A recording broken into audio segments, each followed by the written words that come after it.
Afrim Sulejmani, policia arrestuar në aksionin policor të 90 majit në lagjin e Trimave në Kumanov.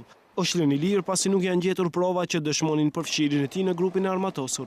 Në një deklaratë për Alsatm, Sulejmani thotë se gjatë tërë kohës para prokurorit ka dëshmuar pavajsinë e tij.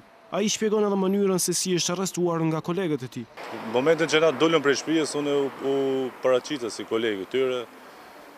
Nuk di, ishte në farsjellje jo e mirë ndaj meje, për arsye se përzitën me grupin armatosur, se jam si një pjesëtar i asaj grupe, kam bani për logistike, nuk di unë.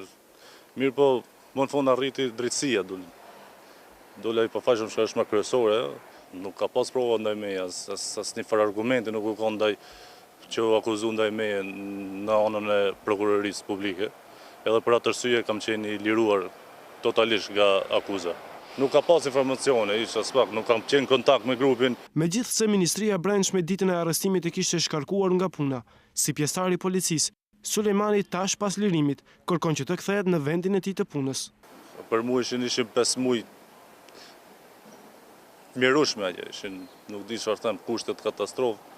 Megjithëse që isha këtu i punë për arsye se jam i pafajshëm, kam dalë i pafajshëm, kisha pas dëshirë të kthehem punë. Ti tregoj popullatës se jam i pafajshëm këtë akuzë që ma bojnë mu, mirë po ta shohin prapë Ministria do të vendosë.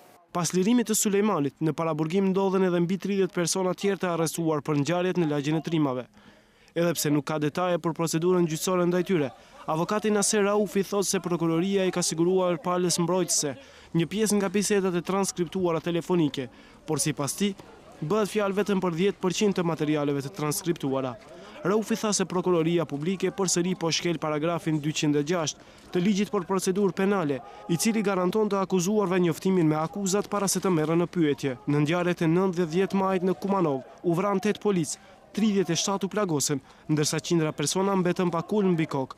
Gjatë luftimeve u vran 10 pjesëtar të grupit të armatosur, ndërsa mbi 30 të tjerë u arrestuan.